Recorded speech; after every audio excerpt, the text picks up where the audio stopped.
That is pretty much the dating game, isn't it? Hot and cold. Is he in or is he out? Yeah. Does he like me or not? It is so hard to navigate that. And that is why we have engaged the help of our date coach, Kydon from Lunch, actually. Hi, good morning, everyone, again. Morning. So, you're above 30. You are fabulous. Everybody tells you you're fabulous. You know you're fabulous. But you're still single. Why? Why is she still not attracting the guy or guys? So there are many, many reasons, and honestly, I've got so many clients that are like that. They are above 30, they have a great job, they look great, but they're still single. Oh. And one of the key things, right, is that they always have this mentality that they feel that there's no good men left.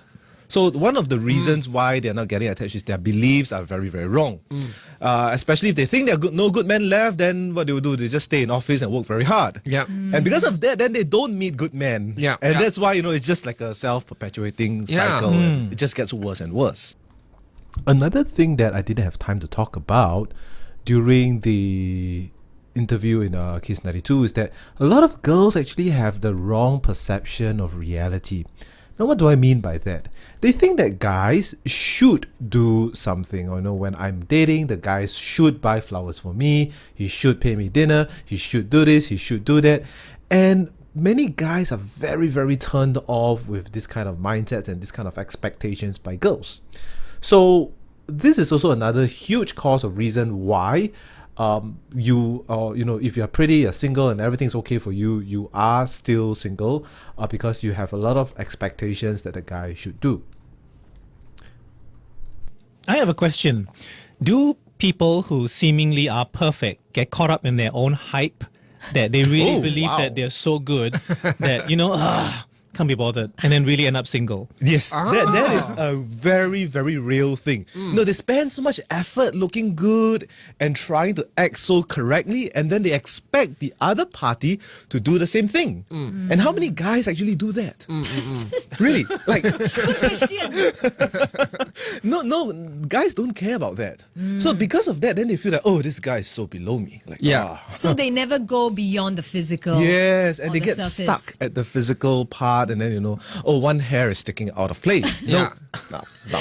Nostril one hair. pimple. Yeah. One pimple. Nope. Okay. So that is the main reason you Yes, think one they're of the not very attractive. big reasons. Okay. I wanted to touch a little bit more on this point.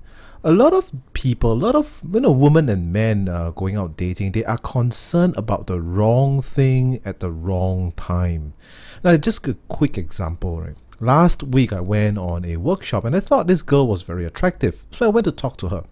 And after that, one of my colleagues, Adrina, actually came and asked me, he said, hey, don't you think she's older than you? Or, don't you think she's not very suitable for you?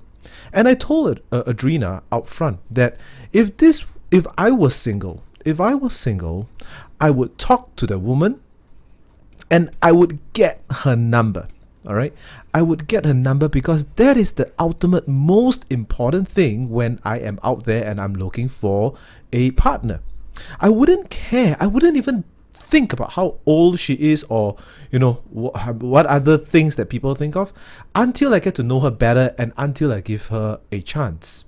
All right. So it's really important for you to be concerned about the right thing at the right time. And this is one of the key things that I see that many singles are doing wrongly. They are concerned about the wrong things at the wrong time.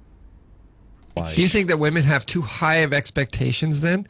They're too demanding on men and that they want somebody who's quote unquote perfect and that can't be achieved, so they're not willing to settle for the normal guy? That's a very harsh statement. I wouldn't say they are so bad, but I would say that I would say that they are looking at the wrong things. Right? Okay. They demand the wrong things at the wrong time. Yeah. Right. Because there's nothing wrong to want the best and not settle for second best, right? Yes, that is correct. There's nothing wrong with that. And you have to demand the right things at the right time, then your life will be very But what easy. Kydon's saying is, what is the best? Like Maddie's definition is the best is someone who looks like a movie star, right? No lah. Yeah. So that's her idea of the best. Let me hazard a guess here. If you're looking and if you're 30, I guess the number one thing would be someone who's also looking for the same thing, which is companionship in a relationship, right? Exactly. Wow. Exactly. Okay, But so the that's thing the is, starting point. but the thing is, most girls, they never see this.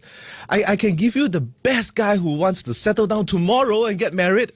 and the girl will just look past it because there's one extra pimple. And Or, he you know, doesn't look like Channing Tatum, so Yes. Maddie's Hey. like, wah, wah. Come to think of it, you have a point.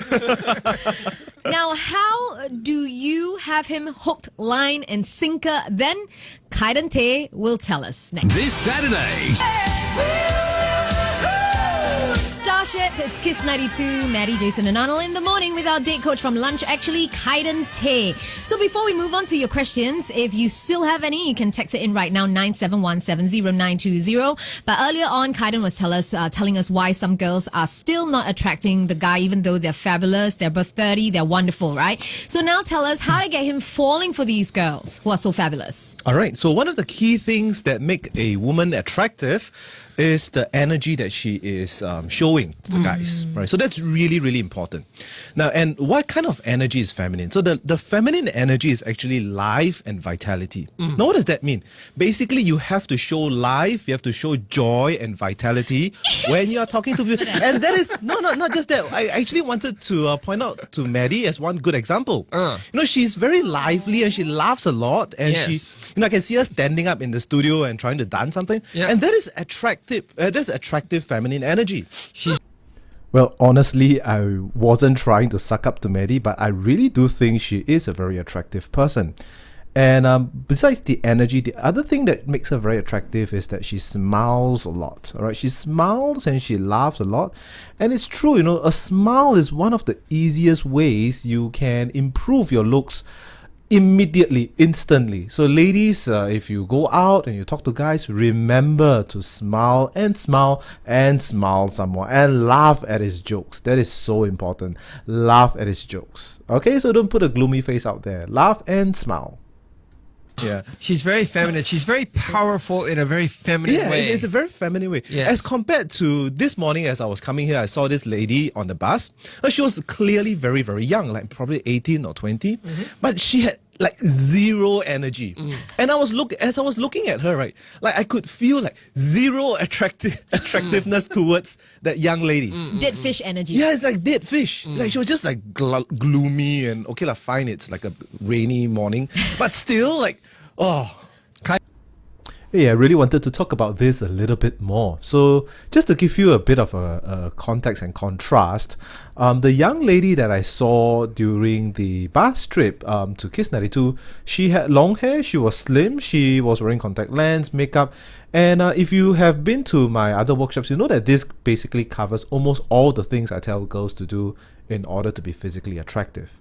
But the thing that she really lacked was energy. All right, so she was staring at her phone. She was just like gloomy, and her face was like no energy. And she just walked with this lifeless way of walking. Okay, and you compare her to Maddie, and Maddie is a person, right, who is really, if you've seen her in real life, she is really just bursting with energy, and she's just always up on her feet and walking and talking to people, and her voice is so energetic. Now, Maddie is older than her for sure. Maddie has got reasonably short hair, I think, and when I see her in the morning, she don't really put on a lot of makeup, but I can tell you she is like 100 times more attractive than that young lady. And it's really true when men, they are trying to find a person, they want somebody with energy. All right, so they want somebody with energy, with life, with vitality in them, and people are just attracted to others with energy. So when you go on dates, have life in you, be lively. Go there, open your eyes bigger, smile bigger, just produce the energy inside you, and let the guy see that you're someone full of life and vitality. And I don't know if you've seen our perfect match couples, right? But that quality you describe, all three of the girls in the perfect match couples, they're all kind of like that, right? Yep. They I all actually have that saw, liveliness and Very vitality vibrant. to them, very vibrant. Yes. And obviously, I assume you mean you have to show interest in the guy as well, right? Of course, yeah, that's basic knowledge. So you are saying this vibrancy is probably one of the most important attributes that you should have. Yes, that's to attract right. the guy. Yes. Okay, This that's very life, helpful. energy, this vitality. Coming back to what we were talking about earlier, Kydon, about women believing in their own hype. A question here, an SMS has just come in. What if the girl is a high achiever, and some of the guys are intimidated by that? What should she do? Okay, so if guys are intimidated by you and you know it, you have to let them know that if they ask you out, you are going to say yes. That's the biggest thing. Because men are afraid to ask you out because they're afraid you're going to say no. So you have to let them know that, hey, if you ask me out, I'll say yes. And how? Yeah, And lor, how do do you that? say it without looking desperate? Just give hints. too easy. No, tell them things you want to do. Oh. Yeah, that's the Yeah. easiest. Tell them things you want to do. Hey, I really, really want to go Heritage Fest, but I'm just so busy. All my girlfriends are going with their boyfriends, and I've got nobody to go with. So give him an opening. Yes, and then the guy will be like, "Oh, you really want to go Heritage Fest? Or maybe I can bring you there." Yeah, something along that lines. Okay. Yeah. Cool. Make it simple for them. Yes, Because they're simple creatures. Yeah, so just say like many things you want to do. I want to go to the beach. I want to go to Heritage Fest. I want to go watch this movie. I want to watch that. I want to buy a computer. Make your options so many until the guy has got many ways to ask you. And if he to still go doesn't out. get it, you Then- ditch him. Yeah, exactly, right? There's only so many clues Okay, you can give, right? So, basic principle is KISS. Keep it simple, stupid. Yes, That's especially what we're for all guys. about. Just think kiss. Thanks, Kydon. See you You're again next welcome. week, next Tuesday. Meanwhile, if you have any questions, you can always email us breakfast@kiss32.sg. Coming back, we'll tell you what to expect tomorrow on our show.